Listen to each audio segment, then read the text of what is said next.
tall as Bob. And Bob used to have some kind of little government store or something where the government was subsidizing people or something like that. And I didn't think he lost it or something. He was producing the shows. Mm-hmm. Well, because when he and his friend broke up, he fell apart. So I don't know, he didn't have the money. I think he was staying up to my place for a little while. Nobody knew where he was hiding out. So he wrote a play. He wrote a play called Guess Who's Coming to Dinner. Betty Davis was giving the play. Mm-hmm. And no, not that's the thing. It wasn't Guess Who's Coming to Dinner. Guess Who's Coming to Clean. No. And Betty Davis is giving us now. Okay. And guess who's coming to clean? Flip Wilson. So between Betty and Flip, yes, oh boy, I'm so sorry. I was going to reproduce it, but I think I lost it in moving from New York to here.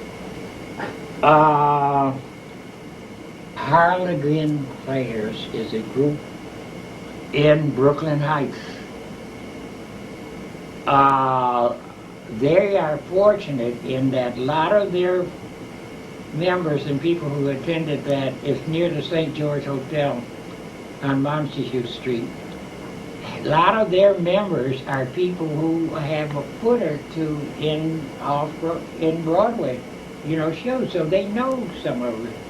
So they had a contest, Betty Davis contest. And, this queen, they know she was always going to be Betty Davis. Anyway, I got in the contest and I won it. Oh. Yes. And what did you do? I did everything Betty did. Did you do the what I done? Yes, because, every time something come up, I had to walk. I did it everything. These skirts, you put big pockets on the skirt. Because, when she did the queen, she was good. Okay. Yes. There's something, and then, remember when she went out and shot at that man? Yeah. I knew it all. All right. It's gone. But, I don't know. I'm 87. There's no excuse for it. Yeah. So how would you say being a member of this organization has affected or changed your life? I don't know what I would have done without it. I would have probably been in something because the word joiner. You see, grandmother, what if I write about my grandmother's book, I even call her book The Country Girl, because she pulled herself up by her bootstrap. She wanted it. When she died, she had money and stocks and bonds and banks and things. We never found all that stuff. Anyway, and some families have the leadership, and all. But I wouldn't have hesitated, sat down and cried. I don't know what I'd have been into, what I've been doing. Because now the house is gone, I'm disassociated with my family. And out of this came Gene, and out of this, I hate to say this, but okay, it's on, this is the record. I have more friends in the NA than I do in my chapter. My chapter doesn't encourage me to do anything or nothing. We don't call me. I have a little square in the newsletter called Share a Ride. I've got 4 people's names in it. Is that if your car breaks down or something, you call them, they pick you up to go to the meeting.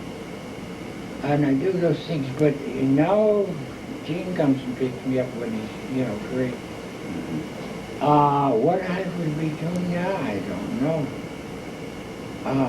Say God takes care of babies and fools.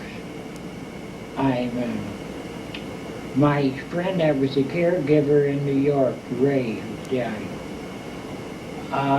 He was a supervisor in the post office. He taught me more about budgeting than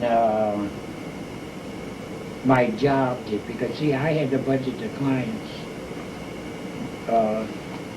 budget for the checks and everything, their food, whether they eat or not. But it isn't how much you make. You can do all these things. It's how it's used. Yes. So it sounds like that you have made a lot of friends. The friendships within the group have been very More meaningful people know to you. me than I know them. I don't know how else to put it. Of course, you're a star. But I'm growing up late. I'm beginning to feel this way. And I begin now I can talk. You asked me a couple of years ago or so or more, I couldn't sit here and talk like this. Mm-hmm. It isn't that, I won't put it this way.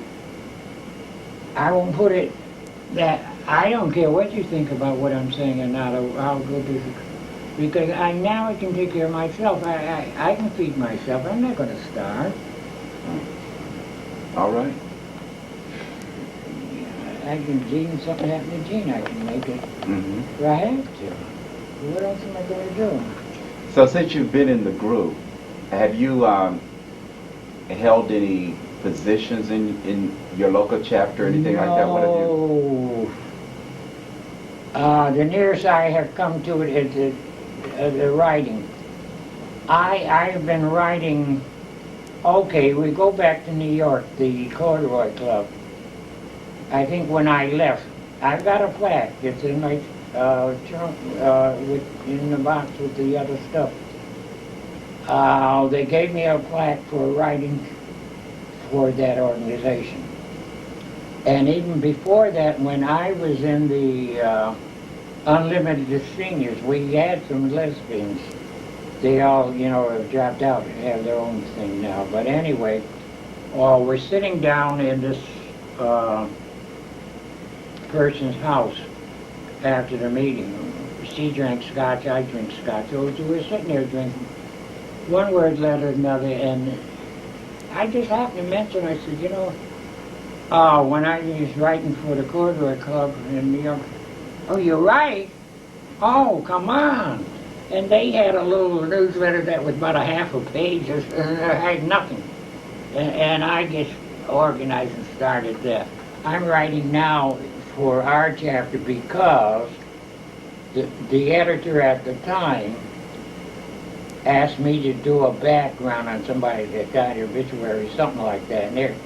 And ever since then, I still write it. We got one now who can't even come to the meetings. And I want to take, I've never been an editor. I sat there in that NA meeting the other day.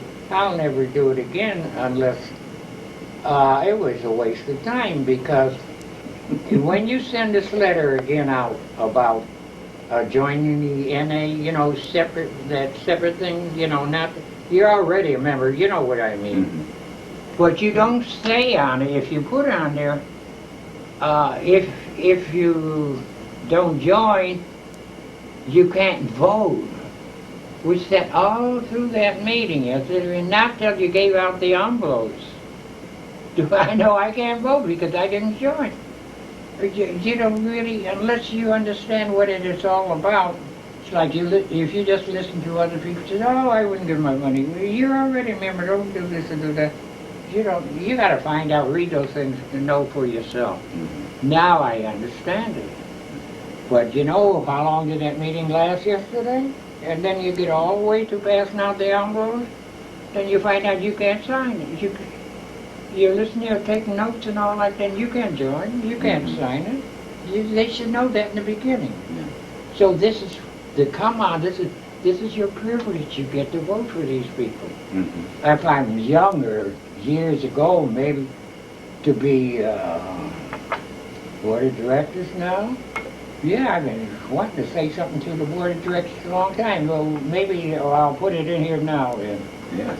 I went to a board of directors meeting several years ago. Before that ended, the meeting ended, one of the members was speaking. And he went on, and he went on. And he shouldn't have. because when he got through, the hour left for the question and answers at the end was reduced to a half hour because he talked too long. And that wasn't fair to us. And because I wanted to get up there, and here's my suggestion, so you all are board members, you can use it. I want to bring up, we need a sort of, for lack of a better word, a clinic. We need that in the registration room. For example, in my chapter we have 2 retired male nurses. Okay, the convention's in a certain city. We're in a hotel, and the hotel's got a sports bar. They also serve food there. So one of the main specialties of that sports bar was chili. I had the chili supper or dinner, whatever it was. 3 or 4 hours later on board, I got sick in the stomach. It upset me. I'm walking around. Now, it's 11 to 12 o'clock at night. You're in pain. Where's you going to go? So, okay, the gift shop was closed. The hospital was like, the next town or something. I'm walking, and I go down and run down. The bar is closed. Boy, and these bars outside of Detroit close at 12 o'clock. This is in the hotel where we're at. And so I'm running around there looking for, about to die. And I find Don Moses walking around the hall going someplace. I tell him about it. He says, I got the Pepto-Bismol. Okay, so he gives me the bottle. So that holds me, till morning, whatever happens. But we need something so we can call our registration room or our hospitality room or tell the members, and put your name on the list that you're a retired male nurse or this or that. Oh, you've got some hospital experience. So that could help the membership, instead of just suffering or doing something by yourself. So that was waiting to get up there to tell them, but they took the time. And then I didn't know the procedure.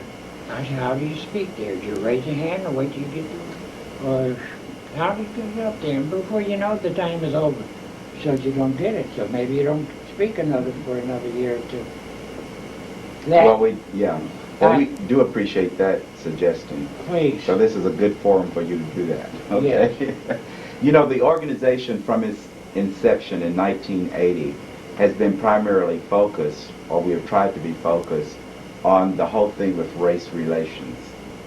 What do you think about the organization's commitment to race relations, and how has race relations impacted your life? Well, I have a picture there, you should see it. As you get older, you get darker. Some people, get like, not like sandpaper, but, crimply and all, begin to... Yes, I have changed. I am not the same color I was. In other words, when the riots came, no, I was living in Detroit. I mean, in New York. I think I came to Detroit. I've never had any problems. It's getting back to this thing all my life. What was my father? What nationality was he? What did he look like? My mother did that at 18 years old. That's the only thing she told me. Then we lived all our lives like that. She never told me anything about it. And then she died without a will. She was smart, she was good, and she rose to the heights in the Eastern Star and all that business. But that's the only thing, that's the nearest thing it came. And then said, this is not your father signed the papers. So all my life, and people have always questioned me, what am I don't know myself. So you said you've really never had a problem. What do you attribute that to, that you have basically wasn't, because people are questioning you as to your race, that it wasn't really obvious that you were African American or whatever, or? No, I'm Canadian American. Okay. I don't know. I never had to solve anything. It was never a problem with me. Okay. Okay. And then too, what happens too, you know, middle class, if you live and take care of yourself in the circles that you travel in, that also makes a difference too. You know, you're not in with the second class people. And that was a crude way of putting it. I didn't know how else to put it. All right. All right. What has been the happiest time for you since you've been a member of this organization? Winning Lifetime Achievement Awards, I got about 3, I guess 3 or 4. It made you feel, I never could get over it. It made you feel like you weren't as stupid as you thought you were. What did they see in me? Why? I don't know I'm doing what I feel. Mm-hmm. Do you remember any sad times? Any sad times for you that you recall? I don't get that word. Any sad times since you've been in an organization yes. that you recall? It's when you make friends and they die. And you're not there to talk to them or all you're doing. I think that's the saddest part of it. And when it was sad yesterday, or doing this convention, wasn't it? Mm-hmm. I was thinking I was going to write everything on relationships. I mean, how can you do this stupid things like to bring other people in and do all this? I think one of the things that is holding us together, because you know the speculation a couple of weeks ago is, oh, I wonder if there are going to be many people there. You know, just not filling up and all like that. You know, we don't get the registration room unless we have a certain amount of people signing. We don't have the hospitality room unless, boy, you know, blah, blah, blah. We had a regional convention in Toledo, and during that morning's membership is when the memo came from the 2 co-chairs of the 205 convention asking them to consider reducing the convention from the 8 to 4 days. So when I picked up this thing, it said 21st to the 25th, I thought that was it. Otherwise I would have come Saturday.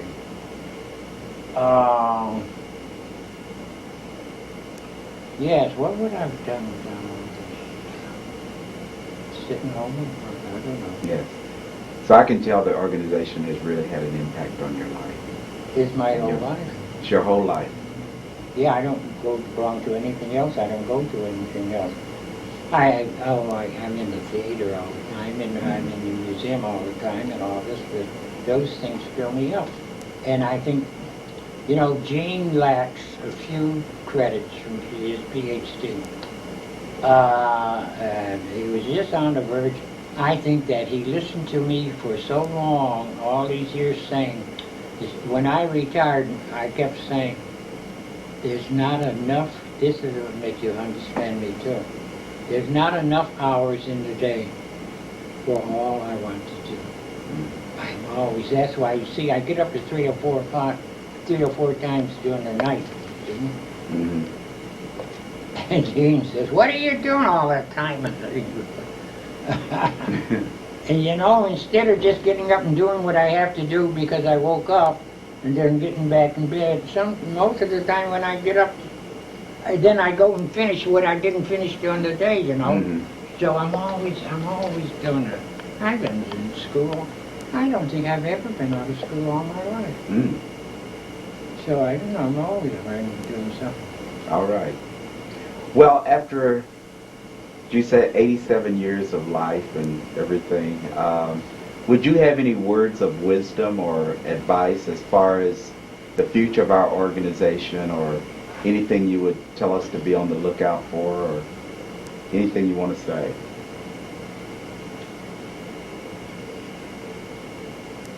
I think, you know, I've never said this too, but it's also that if you had it to do over again, these periods that we go through, these cycles we go through, especially my Betty Davis cycle, I might not have, I think I would have kept the weight down without the drinking so much. And see, the smoking, when I stopped smoking, and I used to be a chain smoker,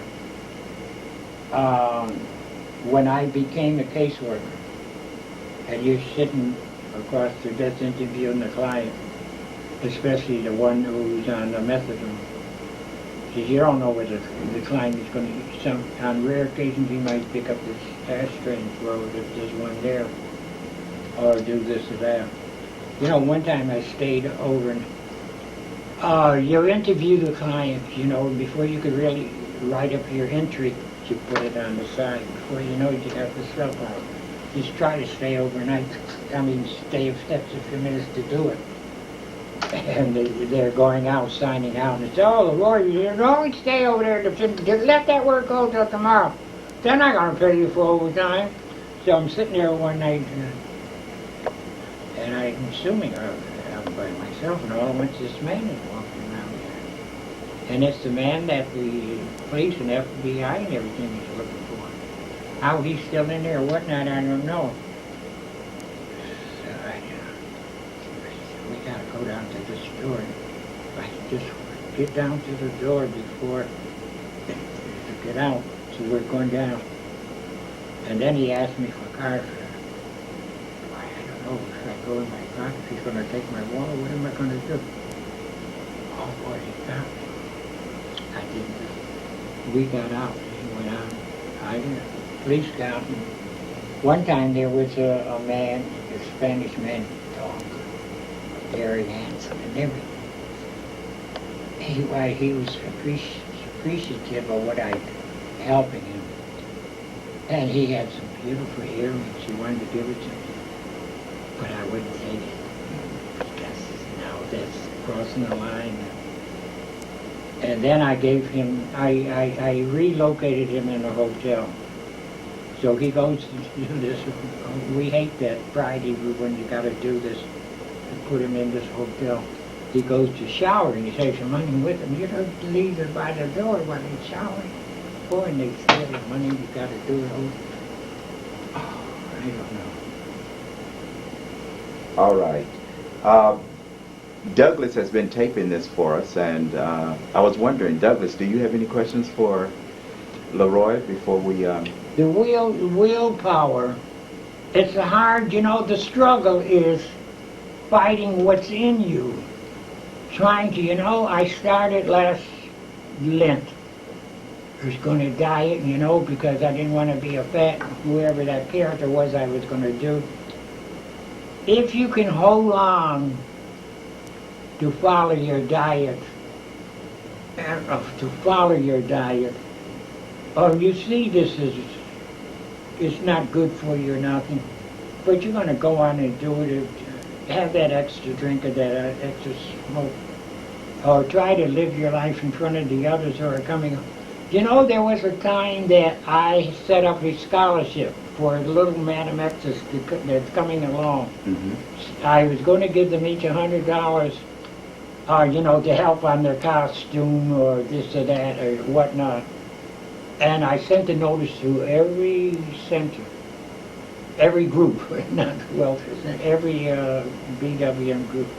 I sent it to all the editors to tell them to put it in there. I never got one response. Oh, really? I'm going to help somebody because, to be in the no talent show. That's what I was going to give them $100 to, because maybe they needed a few extra dollars to do this. But, you see, I don't see any color line. That's another thing which you question about the way I answered you. You don't really know where I stand or what I think. I don't see a color line. I don't see black and white. I see good and bad. You're either a good friend to me or a bad friend to me. Because your color doesn't make any difference, because what is it? I wrote in my column the other week, you know, we cannot get a black person to be co-chair and walk. I walked out there today, no. That's in Detroit. Oh, here's the two people. Oh, come on. They're about to kill him. He's been, you know, why we, and they don't understand me if I say, what difference, okay, say you got a white co-chair. Two heads are better than one. What's wrong with letting another white person fill that thing until the election? Than to leave him up there and he'd be dictator or something. No. Boy, we don't even have this. We've got to go one place with a steering committee, another place with a meeting, then the social committee. Oh, that's a change in us. We've got a social committee that has outgrown the steering committee. They're planning everything. They're doing everything. That's good. But, no, I don't see a color line. I mean, you're either a bastard or you love me. We're good friends here. But no. So have you What ever difference does it make? have you ever expressed that idea to the group about I tried to your get. You know, I put in my column, I said, you know, years ago, I mentioned about the fact we couldn't get a black chair. I said, years ago, they complained that the whites were running everything. They had everything. It's not like Gene and I, we were at this dinner. There was two interracial couples. And who had doing the most talking? Who had done the most traveling? Who had the most education? The two whites. They were, the others were sitting there. Years ago, they said that. So if they said that then, why don't they run and do something? You know, here's another thing too. You know, I've been here, 4 days? I don't feel like I've been in the South. I feel like I've never been cold enough. Everybody's got the air conditioner on. I've been freezing. Well, that's one thing they do in the South. It's so hot outside they freeze you to death inside. Oh, you know? boy, we went to a bar last night. Oh, you still doing bars? What do you mean still doing bars? I haven't been to a bar. That was the first one. What do you mean still doing it? I don't do bars in Detroit. Well, we went to one, you know, just to have a drink together. Because today he wasn't attending a convention. He got some out-of-town guests. And so, boy, you know, it was like an icebox. When you go to the museum, our museum is just as cold as my supermarket is. And the supermarket doesn't want the vegetables, you know, to defrost. And the museum doesn't want the pictures to dry up. I don't know. Here I am in the summer first. Well, we hope we've got it warm enough in here for you, because we're both sweating. We're burning Oh, this is the first time I've had a boy. Oh, I hate you. You don't mind if I go to bed after you all leave. Yeah. And it's okay if you just step outside the door outside and experience the heat of Atlanta. Down here they say Atlanta. Okay. Hotland. You know what Hot I miss this. You're talking about good and bad or whatnot. So, my building, you seen my building on the literature I said? Yes. The building in front of us is called Hannon House. Hannon was a man like, there's 4 stories. Hannon was a man like the Rockefellers and blah, blah, blah, he had money. He's dead, but he left his money and his wife to help seniors with their problems. It used to be on all those 4 floors, people lived there as seniors. Now, every room has a different social agency. They did my ARRP is in there, and they did my income tax, free. So we're sitting there in the waiting room. I happened to pick up this Ebony magazine. I looked on the cover, and what did it say? Atlanta's coming into its own. Boy, I read the whole story. And if I didn't have time to call the information telephone company and say, is there a number for Atlanta here? I want to get that back issued. I never got around to doing it. Oh, okay. But I don't, by coming on Tuesday instead of Saturday, I don't have all this time. So we're going to, Saturday and Sunday, we're going to make up for it, you know. Okay. He wants the best restaurant and the best show. All right. Well, this has certainly been a pleasure, Leroy. Thank you so much for sharing your thoughts with us and your recollection of your membership in this organization. We wish you the best, and we hope you're with us until you're at least 110. Okay? Thank you very much. So where is this place in Pittsburgh? Where's it? San Francisco, isn't it? Pittsburgh. Oh, Next Pittsburgh? year? No. You're talking about the archives? Yeah, San Francisco. San Francisco. that's what I thought you said it The before. Gay, Lesbian, Bisexual, Transgender Historical Society of Northern California, 657 Mission Street. Oh, now can I go in and say, will you please play that tape for me? Yeah, I think you can. absolutely can. Oh, Yes. I think it's free on Saturdays. I think the other days you may have to pay them a little something, but oh, go on a Saturday. Or call me. I'll try to make arrangements. okay. So the next time we go back to San I Francisco, was we going can to go. get. I was thinking I was going to get a movie camera and take this whole convention. But I couldn't get. I don't know. It didn't work out or something. So anyway, I wrote Rudy. I sent him a letter, implying to pass this on to a chapter member because I didn't know where to send it to the chapter. That anybody, you know, the average gay bars have the free magazines or a little something like that. I put $3 in it, three $1 bills, and I said, "This is for postage. Send me the free magazine so I know where to. I want to go on my own and see where it would say things." But I came to Tuesday. Even my breathing machine didn't come either. Today's the fifth day. Something happened. You know, Atlanta City does not have one company that deals in breathing machines. Really? My company in Detroit, they were surprised. It's really not Detroit, it's Shelby Township. But they didn't know. They called in, they can't find anyone. So what they were going to do is send it by UPS. Mm-hmm. And but they didn't even do that. I don't know what happened. So I have an inhaler, so I'm here. All right. Between that and scotch, good stuff. All right. Thank you. Well, thanks.